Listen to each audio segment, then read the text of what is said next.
The obsession over growth marketing is crazy these days. Like, I look at my LinkedIn feed and it seems like every second person is a growth marketer, really. And it doesn't necessarily mean that you have to become one as well. I mean, same goes with, for example, software developers. The job market is saturated with software developer positions, but it doesn't necessarily mean that, for example, I have to choose this path. In this video, I want to discuss the top 5 reasons not to become a growth marketer. Perhaps some of you can relate to most of them, and I'll simply help you avoid wrong career choices. Okay, so let's go. And the reason number 1, you're not into analytics.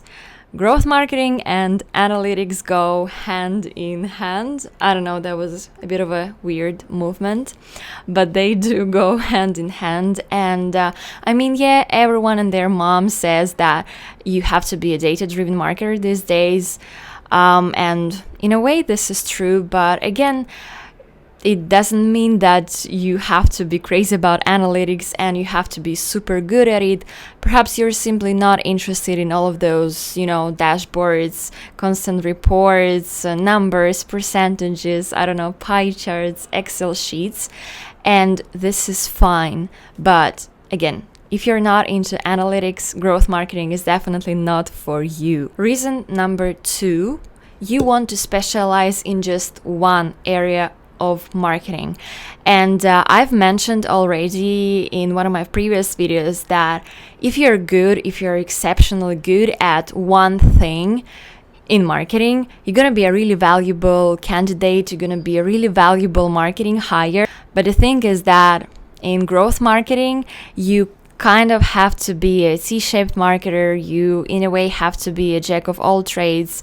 And perhaps you just want to follow design or, I don't know, only social media marketing or purely performance marketing. Again, this is totally fine, but for growth marketers, that's not really a way to go. And reason number 3, you want fast results. You're not patient, because growth marketing does not happen overnight. And you have to understand that, especially when you kick off your growth marketing projects, you really have to spend a lot of time on, customer research, analyzing your current performance, setting goals. And it's actually really easy to develop this famous imposter syndrome, because you may end up in a situation where you feel like you've done a lot, but you don't see any results yet. And again, this is normal in growth marketing, but certain types of personalities are simply not built for this. Reason number 4, experimenting. Again, I have my favorite birds.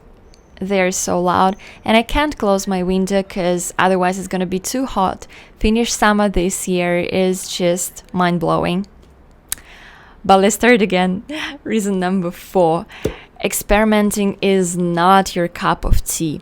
If you watched my previous video where I explained what growth marketing means in 2 minutes, you know that growth marketing is all about constant testing, experimentations, running different kinds of tests, measuring your results, iterating, and scaling up what actually works.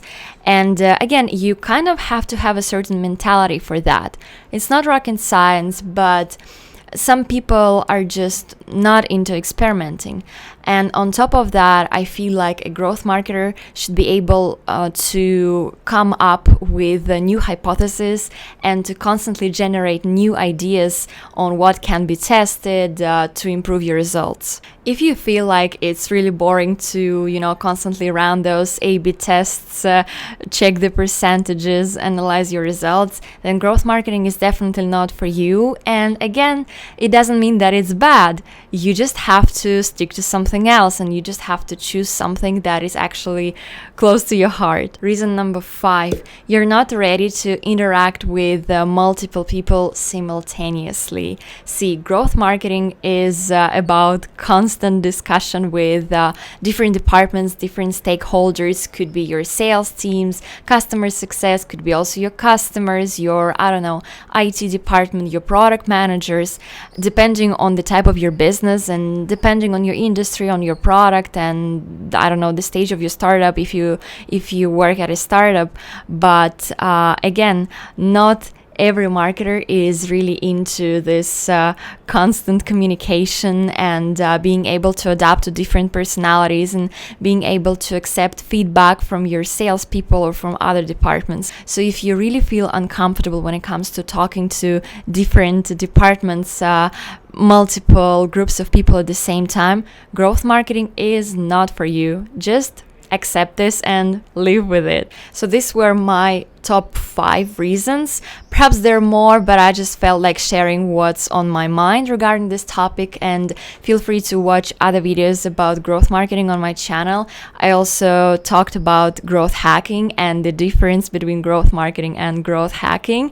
Thanks a lot for watching, and as usual, see you in my next videos.